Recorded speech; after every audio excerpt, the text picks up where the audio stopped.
Dear students, आज हम लोग बायोस्फीयर रिजर्व के बारे में अध्ययन करेंगे। यह एक ऐसा टॉपिक है जहाँ से एक दिवसीय परीक्षाओं में एक प्रश्न अवश्य आते हैं। सर्वप्रथम हम लोग ये पहले जानेंगे कि बायोस्फीयर रिजर्व किसे कहते हैं। बायोस्फीयर रिजर्व दुनिया में हर वो स्थान जहाँ पर जीवधारियों को अर्थात एनिमल और प्लांट को संरक्षण देने के लिए सरकार द्वारा जो संरक्षित क्षेत्र होता है, उसी संरक्षित क्षेत्र को हम बायोस्फीयर रिजर्व के नाम से जानते हैं। इंडिया लेवल पे अगर बात किया जाए तो भारत में बायोस्फीयर रिजर्व की कुल संख्या 18 होती है। आज हम लोग इसी बायोस्फीयर रिजर्व ऑफ इंडिया के टॉपिक पर विस्तृत चर्चा करेंगे। तो आइए अध्ययन किया जाए। इस लाइन में हमने बायोस्फीयर रिजर्व का नाम लिखा है।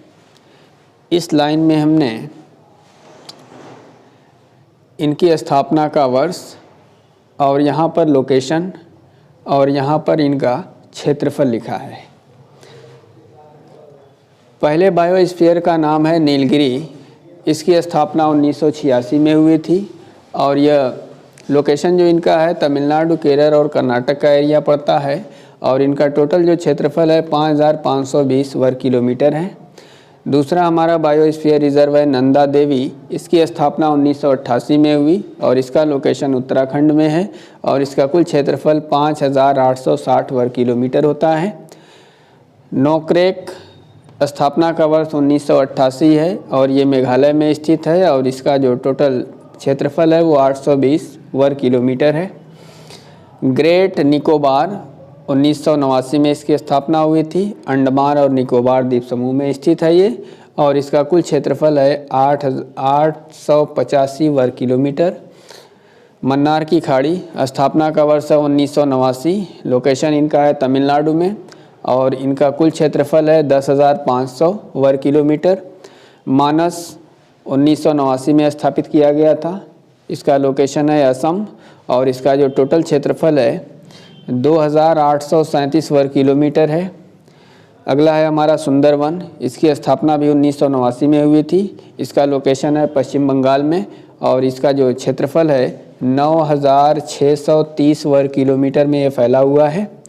इसी क्रम में हम आगे बढ़ते हैं। अगला हमारा है सिमलीपाल।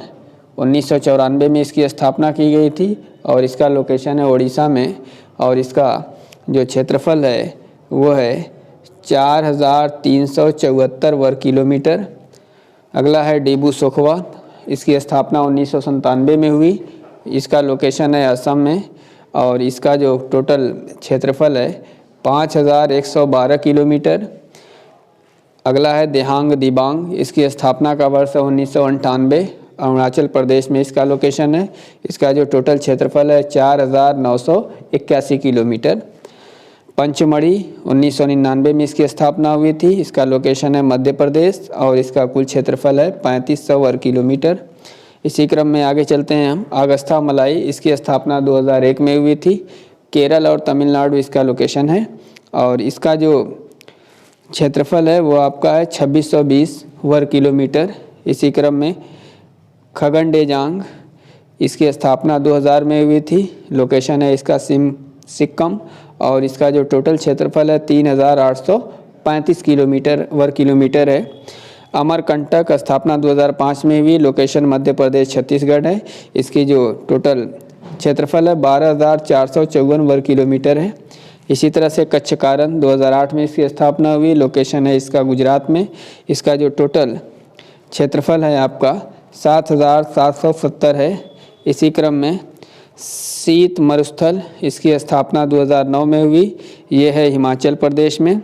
इसका जो क्षेत्रफल है 7770 वर्ग किलोमीटर है। अगला है शेषाचलम। 2010 में इसकी स्थापना हुई और ये आंध्र प्रदेश में स्थित है और इसका जो क्षेत्रफल है वो है 4755 वर्ग किलोमीटर। और आखिरी हमारा है पन्ना। इसकी स्थापना 2011 में हुई। लोकेशन है इसका मध्य प्रदेश और इसका जो टोटल क्षेत्रफल है वो 542 वर्ग किलोमीटर है। तो आज के इस वीडियो में हम लोगों ने बायोस्फीयर रिजर्व ऑफ इंडिया के बारे में अध्ययन किया। भारतवर्ष में बायोस्फीयर रिजर्व की जो टोटल संख्या है वो है आपकी 18। और ये 18 जो हैं इस भारतवर्ष में पाए जाने वाले जितने भी एनिमल और प्लांट होते हैं उनको सुरक्षा देने के लिए जिम्मेदार हैं और ये सभी बायोस्फीयर रिजर्व सरकार के द्वारा स्थापित किए जाते हैं, सरकार के द्वारा गवर्न किए जाते हैं। तो हमें आशा है कि आज की ये वीडियो आपको पसंद आई होगी। यदि पसंद आए तो लाइक, शेयर और कमेंट करना ना भूलें। आज के लिए बस इतना ही।